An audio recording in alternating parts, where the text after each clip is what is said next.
Hello guys, আজকে দেখো আমাদের এদিকে ওয়েদারটা প্রচুর মেঘলা। তোমরা কতটা বুঝতে পারছো জানি না। আর এদিকে বৃষ্টির মধ্যে আমি এখন যাব হাবড়া বিশালে, বিকজ আমার কিছু জিনিস প্রচুর দরকার। আর এই পথে কিন্তু আমার কিছু সোপ নেবে আমার একটা বান্ধবী, ওই রোডেই ওর বাড়ি, ওখানে দিয়ে দেবো। আর দেখা যাক, কিছু জিনিস তো নিয়ে বেরিয়েছে। হঠাৎ করে দেখলেই আমাকে সবাই বলে যে দিদি তুমি কি তেলটা নিয়ে বেরিয়েছো, শ্যাম্পুটা নিয়ে বেরিয়েছো। যদি আমি র্যান্ডাম কাউকে দেখি, কেউ বলে, আমি দিয়ে দিই, কোনো ডেলিভারি চার্জ নিই না। তো চলো যাওয়া যাক। ওটাও কিন্তু আমার সাথে যাবে।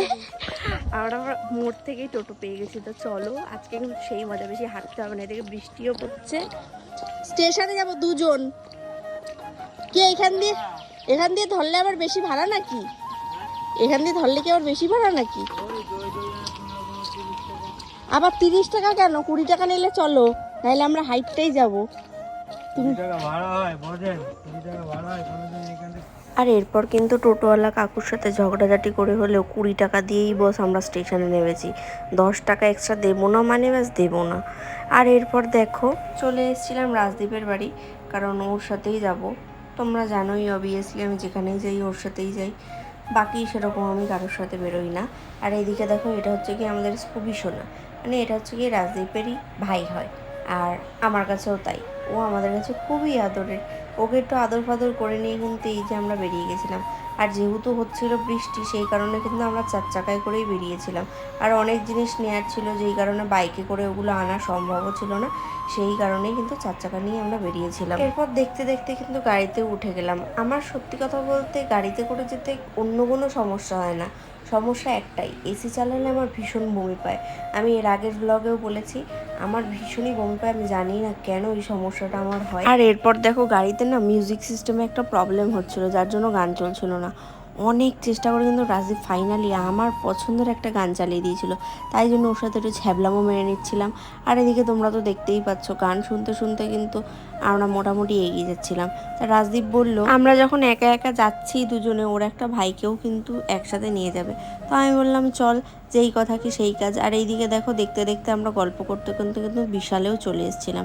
আর এইদিকে বিশালে আসলেই না মনটা ভালো হয়ে যায়, কারণ মেয়েরা কিন্তু জিনিস কিনুক বা না কিনুক দেখতে কিন্তু ভীষণ পছন্দ করে। ঠিক সেরকমই আমি কিনবো কতটা জানি না, তবে আমার জিনিসপত্র দেখতে ভীষণ ভালো লাগে। তোমরা কারা কারা হাবড়া বিশালে এসছো এবং কালেকশন দেখেছো অবশ্যই কিন্তু জানিও।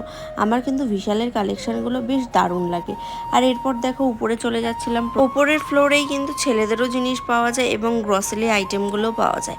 আর এইদিকে দেখতেই পাচ্ছ, দেখতে দেখতে কিন্তু আমি প্রচুর গ্রসারি আইটেম নিয়ে নিয়েছিলাম। আর কেনাকাটা করে ভেতরে কিন্তু আমি আর কোনো ক্যামেরা করতে পারিনি। এরপর এইখান থেকে পুরো বিল ঠিল করে কিন্তু বাইরে চলে এসেছিলাম। আর এইদিকে দেখো বাইরের ওয়েদারটা কিন্তু তখনও মেঘলা মেঘলা, আর হালকা একদম ঝিরিঝিরি বৃষ্টি পড়ছিল। ভাগ্যিস 4 চাকা নিয়ে এসেছিলাম, নালে কিন্তু ভিজে পুরেই বাড়ি যেতে হতো।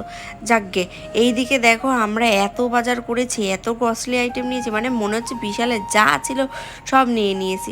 মানে কি বলবো, কারা কারা আমার মতন এরকম আসো বলো তো, জিনিসপত্র দেখলেই এরকম পাগল হয়ে যাও, কি আর বলবো, কিছু বলার। আর ওই যে বেরোনোর সময় তোমাদের বলছিলাম, আমার একটা বান্ধবীরা আমি আগে সাবান দেবো, কারণ ও কবে দিয়ে মাথা খারাপ করে দিচ্ছে যে বান্ধবী সাবান দিয়েছে, সাবান দিয়ে যা।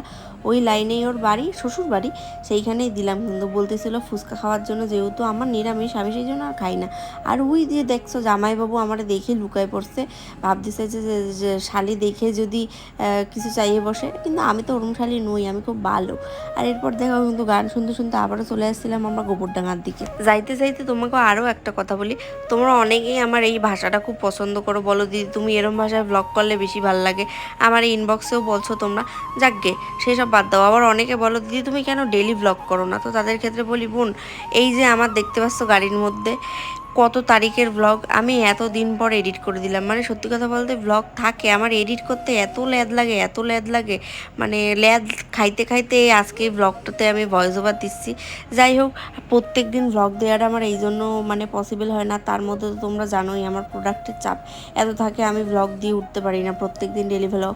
যাই হোক, যখন যেটা পারি সেটা তোমাদের সাথে শেয়ার করি। তোমরা যে এত এত ভালোবাসা আমাকে দাও, এর জন্য তোমাদেরও অনেক অনেক ধন্যবাদ। আর এরপর দেখো গোবরডাঙ্গাতে কিন্তু চলে আসলাম, তার মধ্যে পড়েছিল গেট। আর এখানে এসেই কিন্তু আমার আরও একটা দিদিকে আমি প্রোডাক্ট দিয়ে নেবো। এবার তোমরা শুনে নাও আমার এই দিদি কি বললো।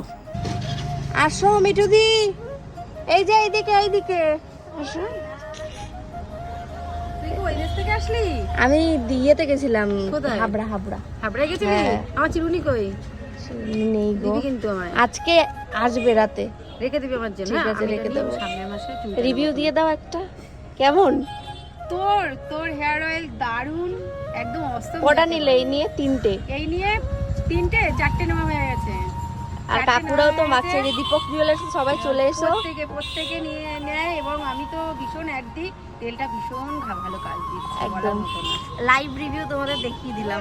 নেয়ার জন্য কিন্তু আমার স্ক্রিনে দেওয়া নাম্বারে কন্ট্যাক্ট করে নিও। একদম।